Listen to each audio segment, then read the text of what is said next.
제가 실은 2주 전에 설교자로 예정이 되어 있었습니다.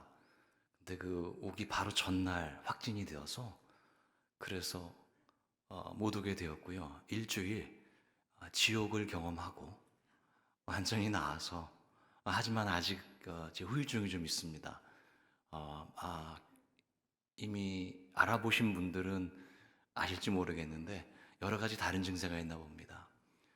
저에게는 대단히 감격스러운 순간입니다. 이렇게 올 수 있어서 주님의 말씀을 가지고 여러분을 만날 수 있어서 얼마나 큰 기쁨인지 모르겠습니다. 제가 섬기는 교회는 아주 작은 교회입니다. 15분 정도 나오는. 그래서 가끔 설교를 하거든요. 담임 목사님 부재시. 그래서 20명 이상의 교우들을 상대로 설교하는 것도 거의 한 1년 만인 것 같습니다. 너무 좋습니다. 제가 그냥 하는 말이 아니고요. 채플 저희 학교도 시작했는데 지금까지 못 갔습니다. 왜냐하면 확진되고 나서 오지 말라고 그래서 거기도 못 가고 풀린 지 벌써 일주일이 훨씬 넘었는데 저는 이제 내일부터 학교 채플에도 가려고 합니다. 여러분 정말 반갑습니다. 그리고 주님의 사랑과 축복이 연동교회 모든 교우분들에게 늘 가득하기를 간절히 소원합니다. 유서 깊은 교회, 아름다운 교회에 오게 돼서 또한 영광입니다. 제가 좋아하는 복음성가 중에 요게베스의 노래라는 성가가 있습니다. 출애굽기 2장, 3달 된 아기인 모세를 갈대 상자에 넣어서 역청과 나무진을 칠하고 거기 담아서 이 이미지는 바로 그 장면이죠. 그 어머니의 마음을 그린 노래인데 이렇게 가사가 됩니다. 어떤 마음이었을까? 그녀의 두 눈엔 눈물이 흐르고 흘러. 작사가가 이제 성경의 행간을 읽은 거겠죠. 성경에는 그런 구절은 등장하지 않습니다만, 그리고 지금 보여드린 애니메이션, 드림웍스가 만든 애니메이션 프린스 오브 이집트, 이집트의 왕자에도 그런 장면이 나오죠. 그 요게벳이 눈물을 흘려요. 그런데 그 누이인 미리암은 성경에는 이렇게 나옵니다. 어떻게 되는지를 알려고 멀리 섰더니 이렇게 나와요. 그런데 영화에서는 어떻게 나오냐면 여러분 기억할지 모르겠어요. 보신 분들은 그 나일 강변을 따라서 막 뛰어요. 저는 그 장면이 굉장히 인상적이었습니다. 성경에 그 장면은 안 나와요. 근데 그랬을 것 같아요, 진짜. 3달 된 동생이 이렇게 떠내려 가는데 그거 두고 볼 누나가 어디 있겠어요. 그 엄마의 마음은 오죽했을까. 여러분 그 상상이 되세요? 여기 어머님들 상상이 되세요? 예, 저는 우리 애들을 그렇게 할 수 있을까 싶어요. 모세 어머니 아버지의 믿음을 보면 정말 상상할 수 없는 그런 믿음이죠. 이제 뭐 아이가 아닌데 저희 애들은 다 컸어요 이제. 만약에 어릴 때 그런 기회가 있다거나 하나님께서 너 아들을 바쳐야 된단다 이렇게 말씀하셨다면 제가 어떻게 했을까? 저는 그 히브리서 11장에 나오는 모세 부모의 믿음에 대한 그 묘사가 사실은 대단히 적절하다고 생각을 합니다. 여러분 존경스러워요. 부럽습니다. 그런 믿음. 그런데 그 믿음이라는 것이 저를 조금 주눅들게 하기도 하고 무모하게 느껴지기도 하고, 그래서 오늘 사실은 이 장면을 소개한 이유가 뭐냐면 예레미야의 믿음, 그리고 우리가 성경에서 볼 수 있는 많은 믿음들이 실은 그런 속성을 가지고 있는 것 같아요. 흔히 말하기를 우리는 믿음을 의심이나 불신의 반대말로 이해하는 경우가 많아요. 그런데 사실 제가 학교에서 가르치다 보면 질문 많은 학생들이 있거든요. 근데 질문이 많은 학생들이 몰라서 질문하거나 의심이 많아서 질문하는 학생들이 아니에요. 호기심이 많거나 아는 것이 많은 학생들이 질문이 많아요. 그래서 어떤 때는 믿음이 의심하고 조금 분리해서 생각해야 되는 덕목인 것 같아요. 제가 생각하기에 여러분 동의 안 하셔도 됩니다. 처음 보는 목사가 동의를 구한다는 게 좀 그런데, 여러분 믿음은 운명론의 반대말 같아요. 운명론이 뭐냐면 다 정해져 있어. 그렇게 해봤자 소용없어. 포기해. 근데 믿음은 그렇게 얘기하지 않아요. 믿어봐. 하나님께서 이루어 주실 거야. 강물에 띄워. 그러면 주님께서 키워 주실 거야. 주님을 전적으로 한번 신뢰해봐. 한번 맡겨봐. 이게 믿음이 아닌가 하는 생각이 드는 거예요. 믿음의 선조들이 바로 그런 삶을 살았어요. 여러분, 하나님께서 도우시리라고 확신하는 거예요. 이런 가시적인 조건이나 이런 것들, 그런 거 바라보면 마음이 아프죠. 포기하게 되죠. 그래서 이런 말들 많이 합니다. 팔자서관이야. 아무렇지도 않게 믿는 사람들도 그런 용어들을 사용하곤 해요. 여러분, 믿음은 바로 기대하는 거예요. 있을 수 없을 것 같은데 그런 일이 벌어지리라고 소망을 품는 일이에요. 저는 요사이 제가 또 코로나에 한번 걸려보니까 정말 힘들었겠다 하는 생각을 하게 됩니다. 세상이 참 어려워요. 경제적으로 걱정들 많고요. 특히 젊은 분들 취업에 대한 걱정도 많이 합니다. 제가 여기서 아들 녀석을 이렇게 얘기해도 되는지 모르겠는데 제 아들도 취준생이에요. 그러니까 남의 얘기가 아닌 거예요. 볼 때마다 갑갑합니다. 어떡하겠어요? 우리 현실인 것을. 둘째 아이는 대학에 다니고 있는데 진로에 대한 걱정으로 인해서 젊은 녀석이 그렇게 한숨을 쉬어요. 어떻게 이 아이를 도와줄 수 있을까? 목사인 저도 고민할 수밖에 없는 거죠. 교회에 대한 걱정도 많습니다. 저도 목사니까 2020년 이전의 교회에 대한 통계는 이제는 무의미해요. 여러분 들어보셨는지 모르겠는데 목회 통계 연구소라는 연구소가 있습니다. 목회와 관련된 그 연구를 하는 그런 곳이에요.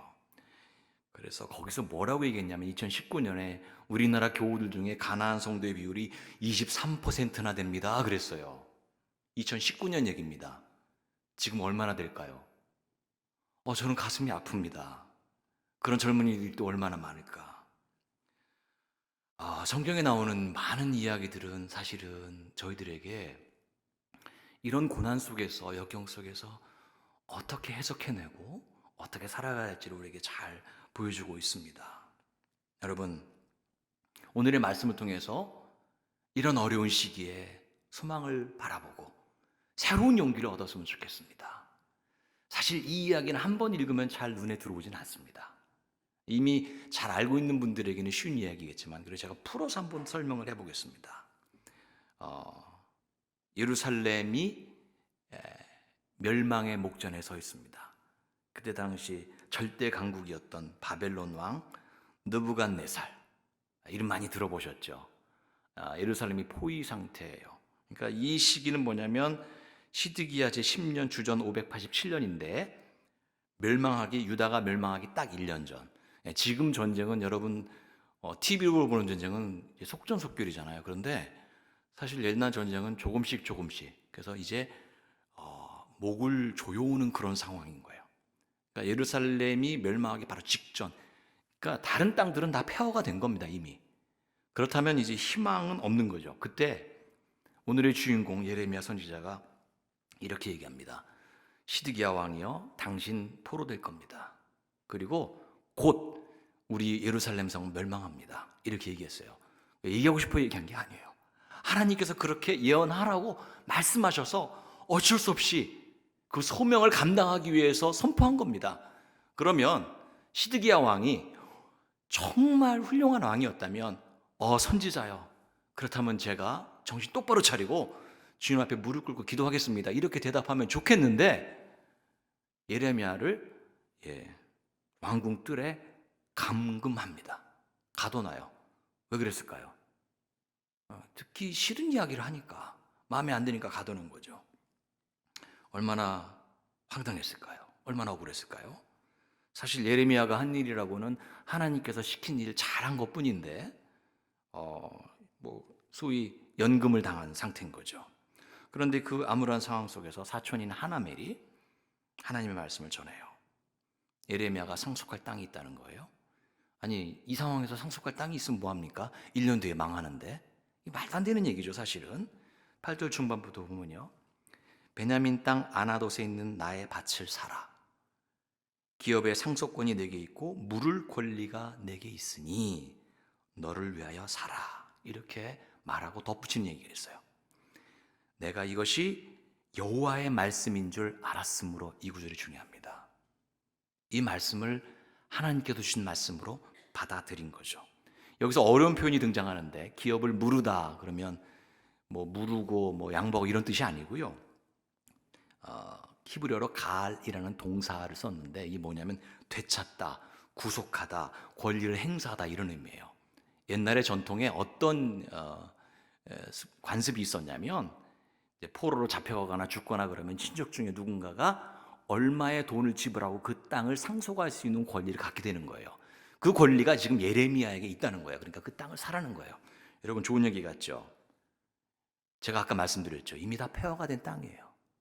그 폐허가 된 땅을 산다 한들 언제 회복될지도 모르고, 그러니 이 땅을 산다는 것은 정말 미래를 생각하면은 기약이 없고 보편적인 예상을 벗어나는 대단히 이상한 행동입니다. 그런데 에레미야는 이것을 주님의 말씀으로 받아들여요. 그리고 그것을 sab니다. 은 17세겔이라고 하는데 제가 대충 계산을 해봤어요. 그랬더니 한 세겔이 한 20만 원에서 25만 원 정도 되나 봐요. 그러면 아무리 해봐야 한 400만 원, 그렇게 생각보다 큰 돈은 아니에요. 그래서 그걸 사고 증서를 써서 하나는 봉인하고 하나는 봉인하지 않습니다. 이게 무슨 뜻이냐면 그때 당시 영원히 한 번 봉인하면요, 토기에 봉인하면 여러분 꿈난 문서 이런 거 들어보셨는지 모르겠는데 2000년 동안 변화하지 않아요. 그래서 영구적으로 변화한다는 의미가 있겠죠. 그리고 사람들 앞에서 선포합니다. 이렇게 되었다고. 자, 현대적인 표현으로 보면은 그러니까 등기 이전이 완료된 거라고 얘기하더라고요. 전문가에게 물어보니까 등기 이전 완료입니다. 혹은 소유권 이전 완료라고 얘기해요. 근데 이게 무슨 의미가 있습니까, 여러분? 전쟁 중이고 다 망해가고 1년 뒤면 예루살렘까지 망하는데 바벨론으로 포로 생활을 가는데 이 상황에서 땅을 산다는 게 말이 안 돼요. 그리고 여러분, 그렇다면 이 이야기가 해피엔딩으로 끝나야 되는데, 그러면 아나돗에 있는 밭을 사서 나중에 경작을 해서 많은 이익을 남겼다라든가 이런 얘기가 나와줘야 되잖아요. 예레미야가 구체적으로 어떤 축복을 받았는지가 나와야 되는데 성경엔 그게 나오지 않습니다, 여러분. 예를 들면 멋지게 전원주택을 짓고 행복하게 살았다, 예레미야가 젊은 시절에 고생 많이 했지만 주님께서 축복을 베푸셨다, 이렇게 나오면 얼마나 좋겠어요. 근데 전혀 그런 얘기가 등장하지 않아요. 회복되리라만 나와요. 여러분, 결국 땅 주인은 자기 땅에 들어가 보지도 못했습니다. 그리고 이 약속의 말씀은 결국 70년 지나서 이루어져요. 그런데 왜 그랬을까요?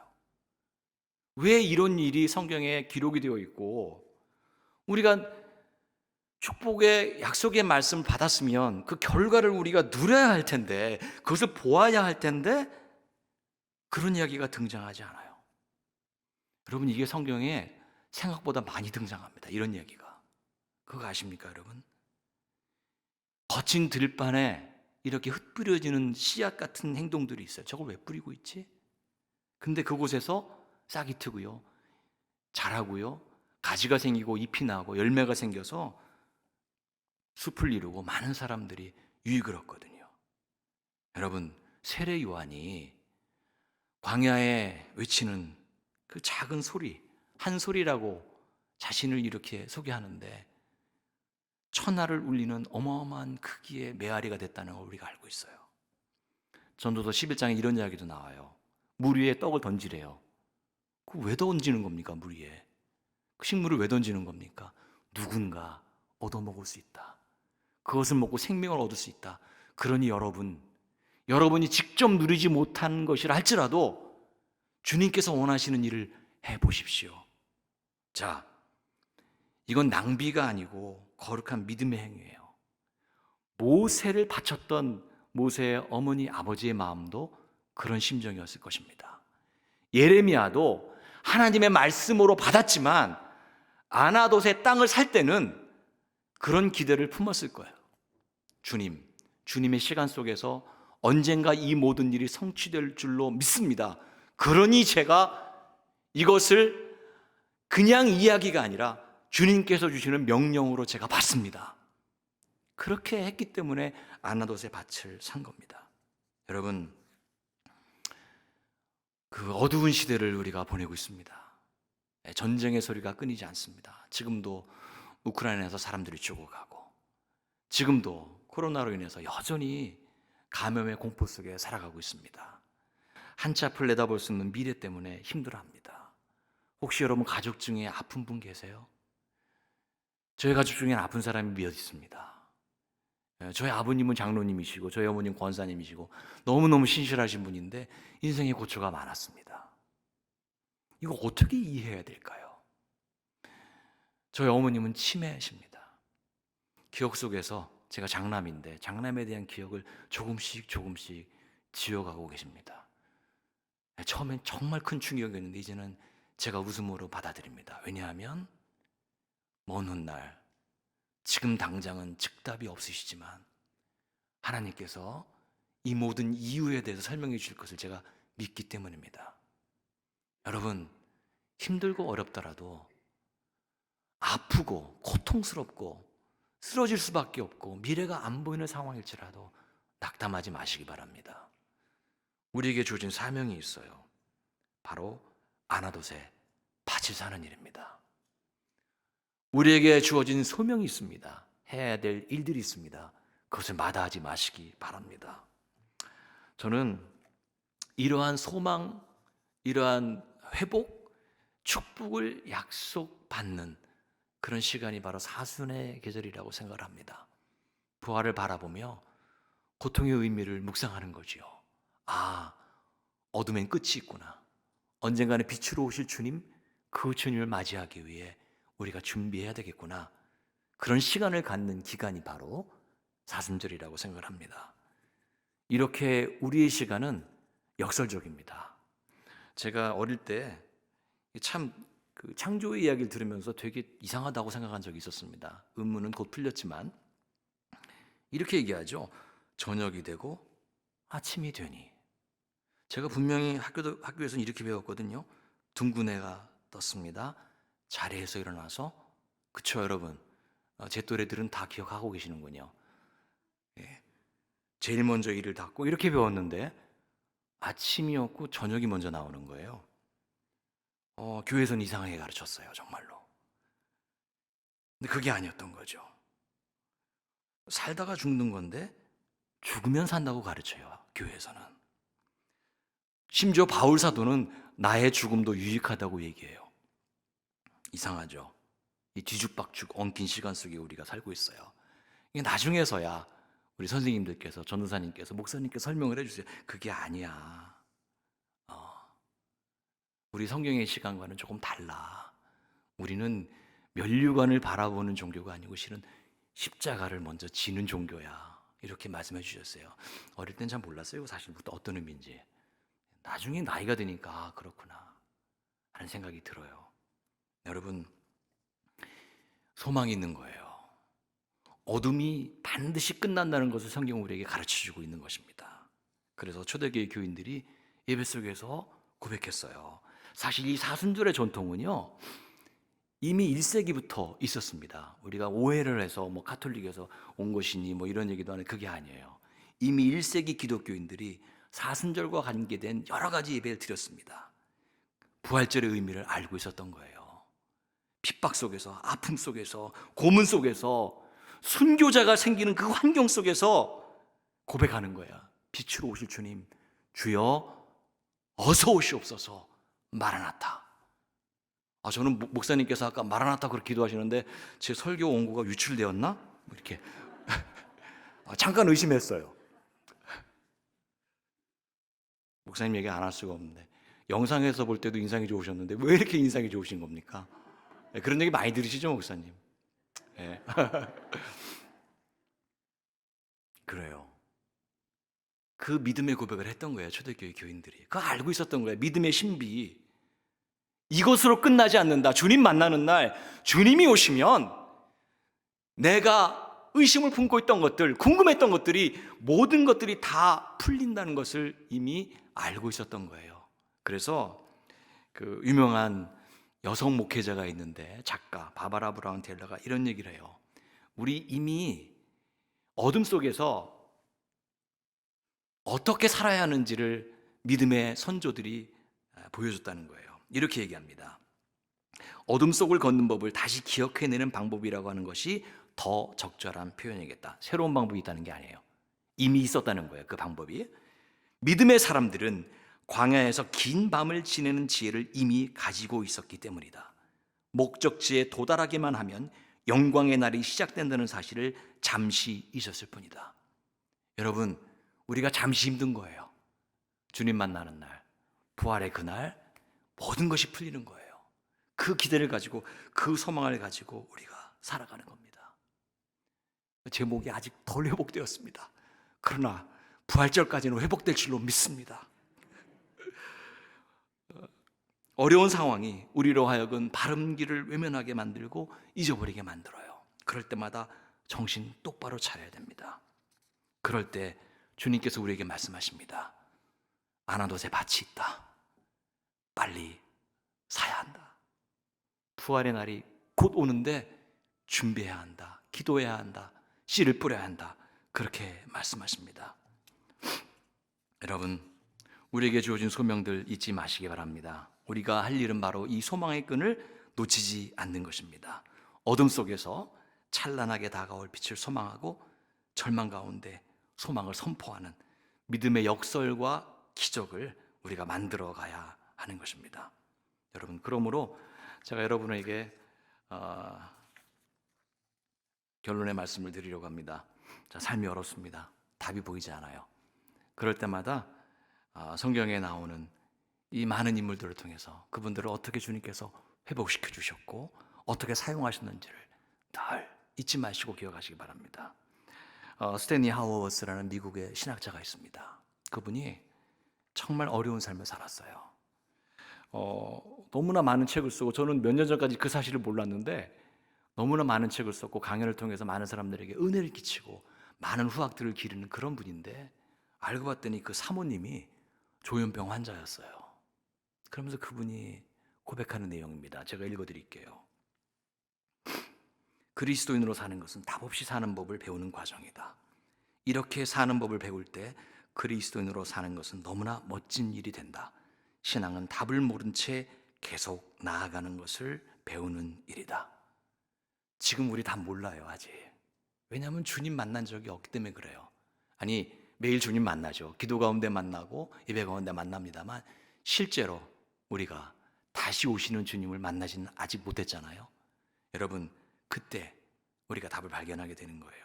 그러므로 쉽게 결론 내리지 마시고, 쉽게 절망하지 마시고, 낙담하지 마시기 바랍니다. 고린도전서 13장 12절 말씀 이렇게 얘기해요. 우리가 지금은 거울로 보는 것 같이 희미하나 그때에는 얼굴과 얼굴을 대하여 볼 것이요, 지금은 내가 부분적으로 아나 그때에는 주께서 나를 아신 것 같이 내가 온전히 알리라.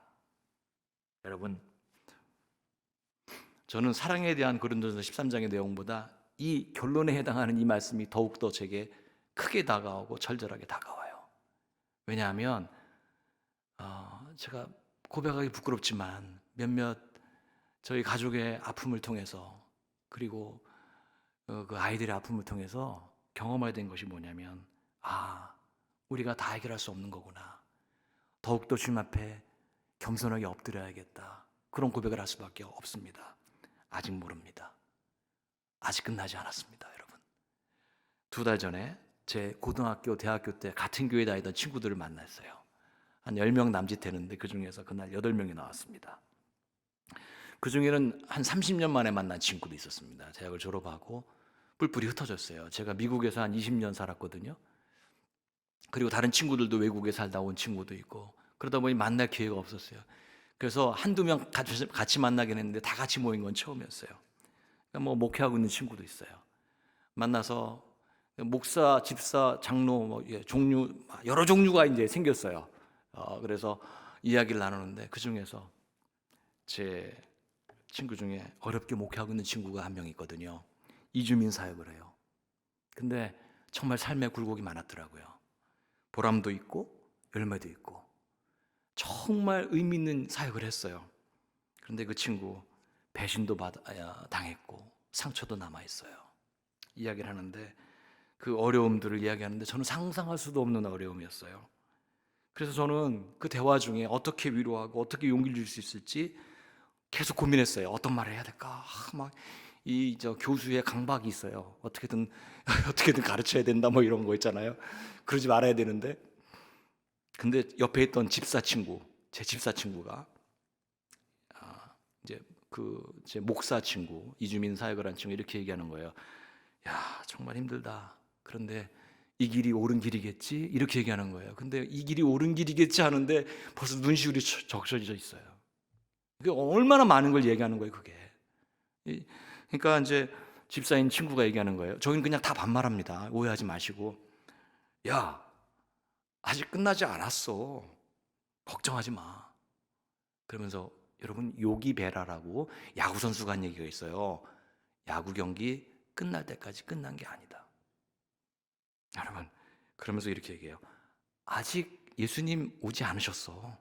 그러는 거예요. 제가 너무 충격받았어요, 그날. 떨려가지고 얘기가 안 나와요.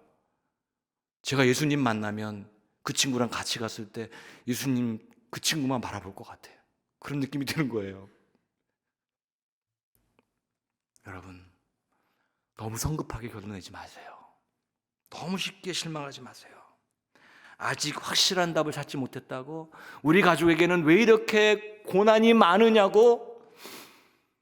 저는 아직도 주님 왜 이렇게 괴로운 거죠? 빨리 결론 내지 마세요, 여러분. 아직 예수님 오지 않았어요. 지금은 거울로 보는 것 같이 청동 거울이죠. 그때 희미해 보여요. 아직 답이 안 보여요. 근데 나중에는요, 얼굴과 얼굴을 마주한 것처럼 그렇게 분명하게 알게 되리라고 우리 주님께서 약속하셨어요. 여러분, 이 믿음 가지고 살았으면 좋겠습니다. 너무 확신에 가득 차서 살지 마세요. 확신이 올무가 되는 경우도 많아요. 섣불리 결론 내리지 마시고요, 자랑하지 마세요.